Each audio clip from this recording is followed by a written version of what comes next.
हाँ तो दोस्तों, यहाँ पे बंधन बैंक के Q4 के रिजल्ट आ गए हैं, तो उसी के बारे में हम इस वीडियो में बात करेंगे और जानेंगे कि अब इसमें इन्वेस्ट करना चाहिए या नहीं। तो चलिए शुरू करते हैं। तो देखिए, सबसे पहले जो लोग सिर्फ प्रॉफिटेबिलिटी के लिए वीडियो देख रहे हैं उनके लिए प्रॉफिटेबिलिटी में बता देता हूँ, फिर हम इसके जो एनपीए लेवल्स हैं उसके बारे में बात करेंगे। तो देखिए, जो टोटल नेट प्रॉफिट है बैंक का, वो पिछले क्वार्टर के कंपैरिजन में 83% गिरकर यहाँ पे 103 करोड़ का यहाँ पे कंपनी का टोटल नेट प्रॉफिट निकल कर आया है। देखिए, पिछले क्वार्टर में ये प्रॉफिट अराउंड 400-500 करोड़ के लगभग था। पिछले क्वार्टर के कंपैरिजन में 83% की गिरावट हमको यहाँ पे देखने को मिली है। और अगर हम ईयर ऑन ईयर बेसिस यानी कि पिछले साल के जनवरी से मार्च वाले क्वार्टर से भी अगर हम कंपेयर करें तो वहां पे भी ये हमको प्रॉफिटेबिलिटी 80% गिरती हुई नजर आई है। और जो टोटल नेट प्रॉफिट बैंक का इस क्वार्टर में आया है वो है 103 करोड़ का। अब देखिए, उसका मेन रीजन जो मुझे यहाँ पे नजर आता है वो है इसके प्रोविजन। देखिए, प्रोविजन यहाँ पे पिछले क्वार्टर के कंपैरिजन में 49% बढ़े। कितने?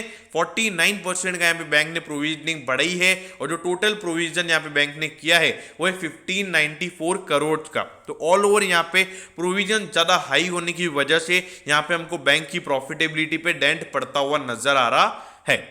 अब उसके बाद अगर हम यहाँ पे बैंक की अगर हम नेट इंटरेस्ट इनकम की यहाँ पे बात करें, मतलब जो बैंक नेट इंटरेस्ट इनकम कमाता है, जो डिपॉजिटर्स को लोन देने के बाद में जो बैंक के पास इंटरेस्ट बचता है, तो वहां पर अगर हम देखेंगे तो पिछले क्वार्टर के कंपैरिजन में यहाँ पे हमको नेट इंटरेस्ट इनकम में 15% का डिक्लाइन देखने को मिला है। और जो टोटल नेट इंटरेस्ट इनकम यहाँ पे निकल कर आया है वो है 1757 करोड़ का। और पिछले क्वार्टर में ये 2000 करोड़ से ज्यादा था।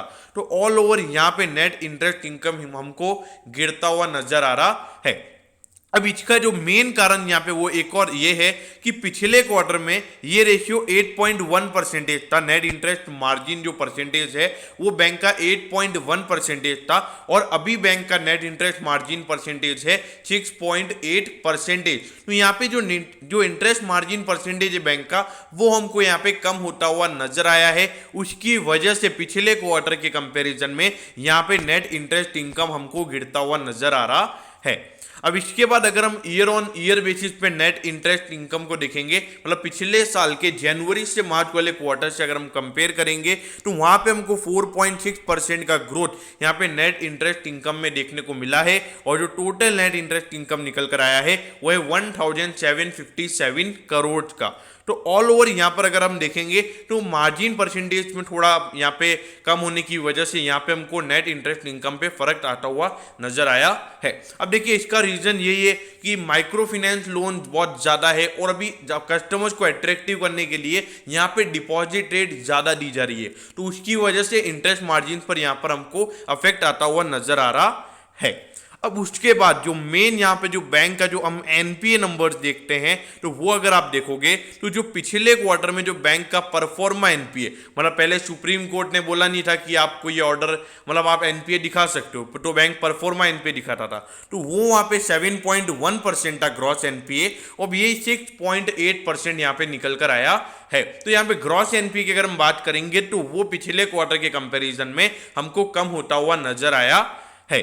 लेकिन यहां पर अगर हम नेट एनपीएस की बात करेंगे तो नेट एनपीएस पिछले क्वार्टर में था 2.4%, अब वो यहाँ पे 3.5% हो गया है। देखिए, ये एनपीए नंबर्स की वजह से यहाँ पे एनालिस्ट का एस्टिमेशन था कि यहाँ पर एनपीएस बढ़ सकते हैं, उसकी वजह से ही आपको बंधन बैंक पे प्रेशर आता हुआ नजर आ रहा था। और देखिए, ये सीधी सी बात थी क्योंकि अभी जो इलेक्शन हो रहे थे तो वहां पे दोनों पार्टीज ने ऐसा बोला था कि वो वहां पे जितने भी लोन थे उनको राइट ऑफ करेंगे, जितने भी माइक्रो फाइनेंस लोन हैं।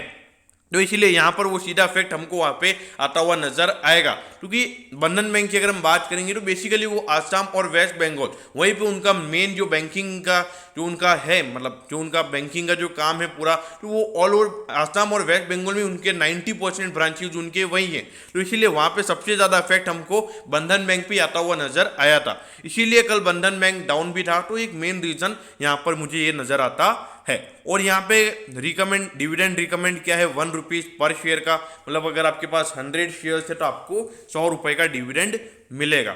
तो एट द एंड में यही कहूँगा कि देखिए सिचुएशन वाइज यहाँ पे जो इसका माइक्रो फाइनेंस लोन्स इसके इतने 60% से भी ज़्यादा का इनका जो बुक है वो माइक्रो फाइनेंस लोन्स का है। तो यहाँ पर अभी जो कोविड के टाइम से थोड़े से इश्यूज आपको नजर आ सकते हैं, थोड़े बैड क्वार्टर्स कंपनी के लिए रह सकते हैं, लेकिन जब इकोनॉमी में रिकवरी आएगी तो इतना मैं कह सकता हूँ कि इस बैंक में भी उतनी स्पीड से आपको रिकवरी आती हुई नजर आएगी।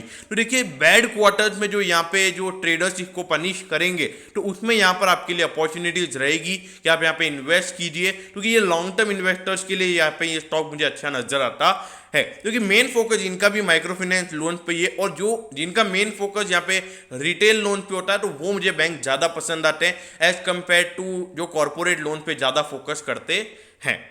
अब ये देखिए 47,891 करोड़ का यहाँ पे इसका मार्केट कैप है।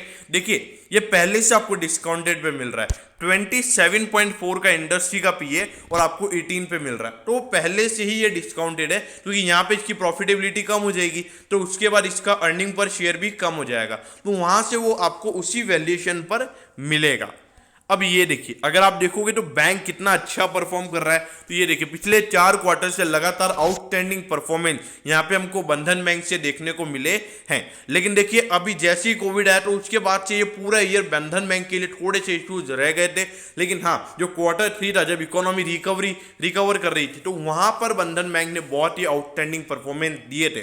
तो इसीलिए बंधन बैंक का ऐसे ही है कि थोड़ा सिचुएशन में इश्यूज आ जाते हैं, तो जो रिटेल लोन्स होते हैं वहाँ पर जो रिटेल लोग होते हैं तो उनका थोड़ा लोन बुक के इश्यूज हो जाते हैं, क्योंकि अभी कल परसों भी एक न्यूज़ आई थी कि अभी बैंक को जितने भी माइक्रो फाइनेंस लोन्स हैं उनके ऊपर यहाँ पे जब तक कोविड है तो उनके लिए थोड़ा सा असर पड़ सकता है, क्योंकि माइक्रो फाइनेंस लोन्स कौन लेते हैं, मतलब नॉर्मली जो रिटेल लोग होते हैं, मतलब 2 करोड़ से नीचे वाले लोन, तो वहाँ पर अगर उनको एम्प्लॉयमेंट नहीं होगा, उनका भी कोई बिजनेस चलेगा नहीं, तो वो अपना इंटरेस्ट पेमेंट कैसे करेंगे, तो वहां पर बैंक के लिए मेन इश्यूज खड़े हो जाते हैं।